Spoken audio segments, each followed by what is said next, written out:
Beat-o, boop, boop, Let's go make some money.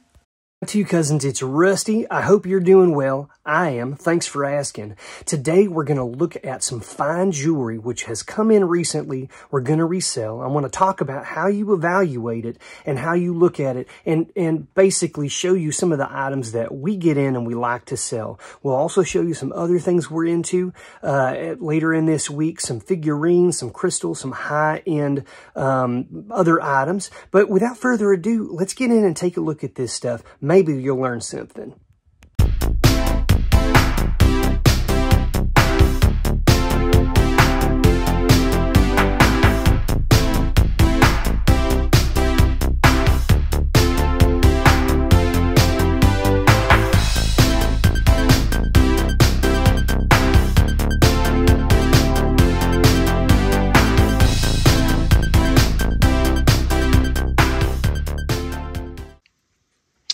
How to, cousins. Listen, we're going to get into doing some work on some fine jewelry today. I wanted to show you what we got and kind of talk about how I look at this stuff and where to look.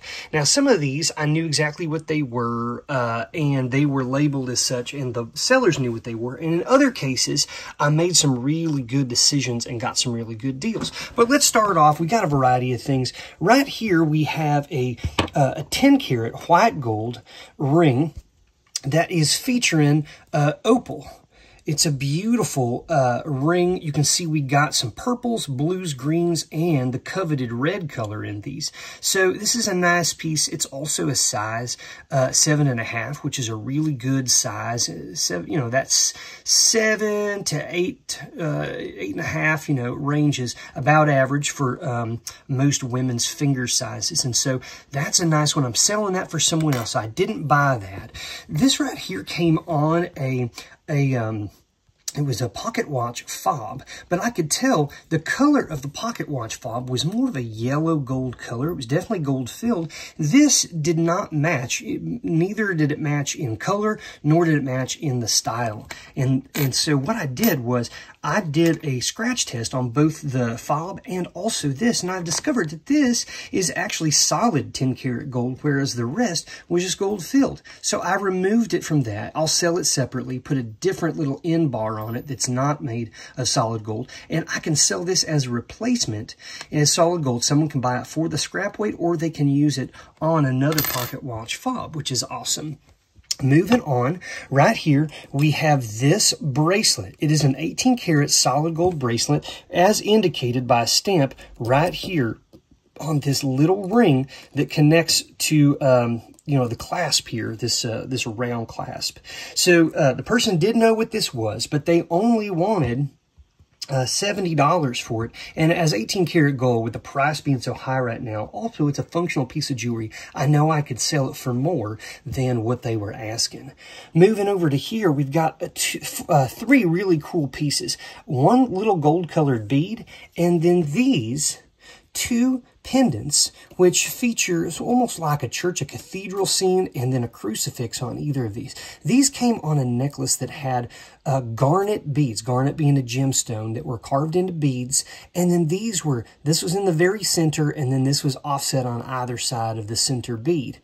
Now, the clasp was one of those that you just screw together, so it looked like just a costume piece of jewelry. I paid $3 for it, but when I came back and did a scratch test, I was delighted to discover that both the bead and these pendants are 18-karat solid gold. So I can sell these all separately. I could sell these as a pair or separately as pendants, and I could sell that bead that a person could use on a piece of jewelry. So that's really nice. A $3 purchase is going to net me several dollars. I can probably sell each of those pendants for, they're probably about 1.5 to 2 grams each.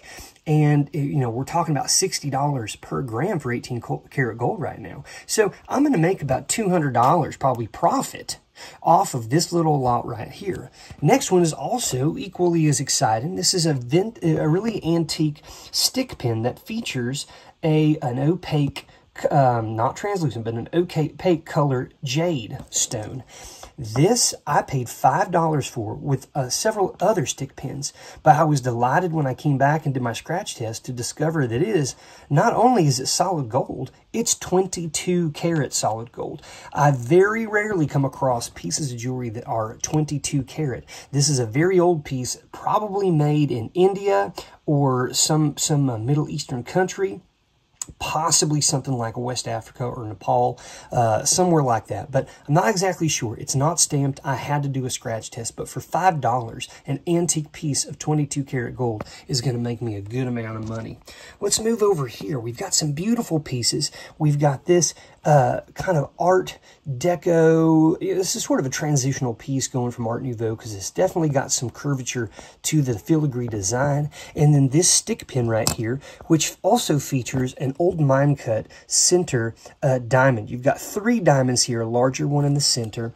On the back, if you look at it, the marking for the fact that it's 14 karat gold is very small, and it's on the very top here of the clasp. It says 14K. So if you didn't know to look here at the clasp, you wouldn't even notice. Now, there are times when you might come across a piece like this that someone thinks is costume jewelry, but it actually features diamonds and gold. It does happen. It has happened to me. So you need to take a look. And even if not, you know, sometimes it's worth the risk if it's a cheap enough price. This one also is 14 karat solid gold. And this one, the mark is on the back of the pin itself. If I turn it over, you can see by my thumbnail tiny little impressions, and those say 14K 585, 585 being the European mark for 14 karat gold. These are, of course, white gold. I bought them in 2 separate places, but they match well together. And then I also put this next to it, which is also the white gold color, another one of these old mine cut diamonds, a solitaire ring. This is definitely more of an Art Deco design color, but these are a great little partial set to put together. This, however, is not gold. It is marked on the inside. As you can see, it says platinum. So we've got platinum, 14 karat gold, and in total, we have 5 diamonds. It's a great little set there. Moving over, we've got this ring, again, an older style ring. You've got a center diamond and 2 smaller diamonds, actually two diamonds on either side. So this features 5 diamonds. It's yellow 14 karat gold. That's a nice piece. Again, I only paid $50 for this, and it weighs about 3.5 grams. 1 gram of 14 karat gold right now is at about $43. So this, just in the gold weight, would probably sell for $120 to $150, depending. Plus, it has diamonds. Moving on, we've got this really beautiful pocket watch, as you can see right here. It's a smaller size, probably a size 0S. And on the inside, you see that it is marked at the top 14K. And this is a genuine 14 karat solid gold pocket watch. You can see that it is a cylinder. It's got 10 rubies in it. It's a remontoire. And the most beautiful part about it is that it features this enamel painting here on the back, hand painted with this little bird and these little flowers. Isn't that just beautiful? Beautiful color. Definitely an old piece. This is late 1800s, early 1900s. That's going to sell. You can't sell this for the weight, because if you weigh it, you're obviously going to get the weight of the movement inside. But if you wanted to sell just the case, you could remove the movement, weigh it, and someone would buy that either to put another movement into it, or they would scrap it for the gold weight.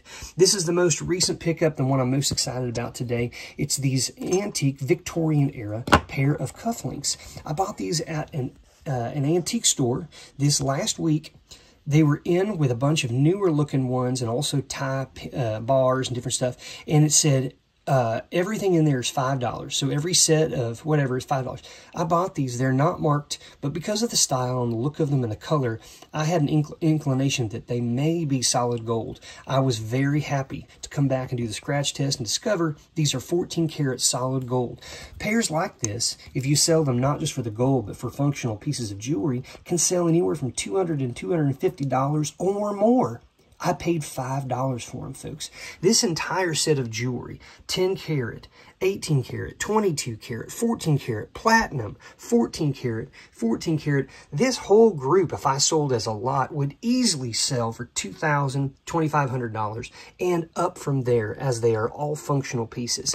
Please do your research. Know to look on the back, look on clasps, look inside of the back of cases of pocket watches. Don't be afraid if it's $3 to $5 to take a risk. Buy that, take it back, do a scratch test. If it has gemstones, get yourself a cheaper diamond tester or spend $200 or so and get a presidium tester that will test not only diamonds, but for other common gemstones. Good luck to you out there, folks. How to, cousins? Rusty here. I'm just showing you a bunch of stuff we got out on the table here that I'm going to be working on today. First off, we've got a bunch of these, a set of glasses. We've got 12 here with a really nice picture. And then this little section here, which I assume would have maybe would hold ice. But these are Italian a glass set with a gold leaf on the rim. And then this is really cool, and these are art glass sort of pieces. Nice gold leaf on the bottom here, really beautiful. This is probably a couple $100 set here. I'm gonna try to get those up in the store this week. We got this really nice, I guess it's just like a sculpture, but also maybe a vase, and I'm trying to see, it's etched on here on one of these spots, but it's hard to see because it's very, very light, and you almost have to look at a certain angle in order to see it. But it says Mi Casa, M-I-K-A-S-A, that's the brand. And so sometimes these nice larger glass pieces can sell well if they have the right branding on them, if they're made by a well-known company or collected company.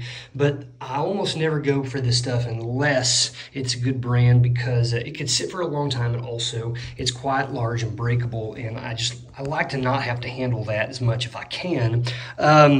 Then we got a few of these pieces here, these three different metal pieces. If we look on the bottom, they are all, let's see if I can zoom in here, Nambe. Neil Cohen would be the artist here, or the designer, 2009. We've got three separate pieces. I don't know if they all go together or if I'm going to sell them separately. I need to do some research first to decide, and then we'll go from there. But kind of moving around, you can see this container is full of two different sets of items. First of all, we've got several different pieces of Swarovski crystal figurines. Here's one of a flamingo.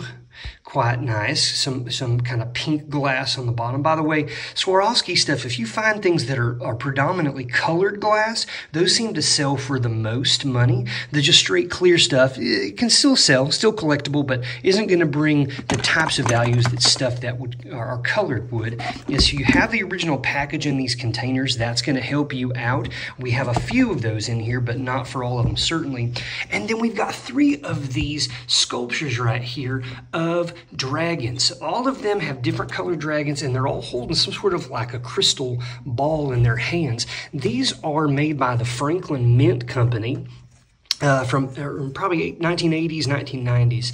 Each of these is going to sell for probably around $200 to $250. We've got three of them. So if you come across these, the ones that are cast in metal tend to sell for more, ironically, than the ones that are colored.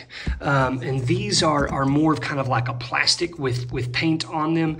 And then they got these really cool, like crystal type looking bases, even though they're entirely plastic. We've got several, probably, I don't know, maybe 24 different sculptures in here of Swarovski. Here we've got one, for example, of you know, this is a ballerina here, and we got to be careful with them. I don't like the way that they're sitting in here. I'm going to get them out soon so that they're all separate, and we're not going to have any issues with damage or breakability, because they'll lose almost all value if that's the case. Then we've got this little sculpture right here.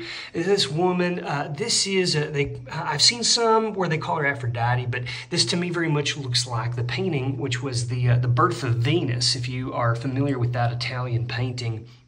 It is in a museum in Italy currently. It's got a little a light-colored, yellowish, cream-colored marble base. The rest of it is a resin that has been poured into a mold. Interesting piece to put up, you know, but this doesn't sell for as much as you might think. It's going to be probably $100 or less, unfortunately. And then yesterday at a thrift store, I came across this bag of lot of camera equipment. And what we're talking about here is the Pentax K1000. It's a 35mm camera, and it comes with a 50mm prime lens. That's got good value. Then it also comes with two more lenses. This is more of a zoom lens, and this is more of a mid-range lens. It also comes with a Vivitar flash and the little plunger where you can, you know, push the button and cause it to flash. All of these are in mint condition. So other auctions I've seen that have all of these accessories and, you know, the booklets and things with them, we're talking around $350. I spent $120 yesterday, which is a decent amount to spend, but I'm going to clear $150 most likely profit, or somewhere around that, $130 to $150 profit. I bought it yesterday. I'm hoping to sell it within a week for that price, but you never do know. And then we'll move over to here. Yes, we've got a bunch of these costume brooches that still have not sold. We've tried selling some of them for the prices we want individually. They didn't sell. We didn't want to lower them too much. Probably going to put them in smaller lots of between 3 and 5 a piece, and then price them at about $5 a piece. So let's say 4 pieces for $25, or maybe 5 pieces for $30. See something like that. They're going to be getting them for under $5 a piece, and that sometimes you just got to be creative in that way to try to make a sale. We're going to get into this. I'm going to drop a couple more shorter videos today just to show you what we're getting into. So good luck treasure hunting out there, folks, and we'll see you real soon. Thanks so much, folks, for sticking around. I hope you find some awesome treasures this week. And don't forget to check out our other channel, the What's Sold channel. We have stuff from our podcast on there and other items. We got some new things coming real soon. Don't forget to check that out. We'll see you next week. Let's go find some treasures. Rusty, Rusty, Rusty, how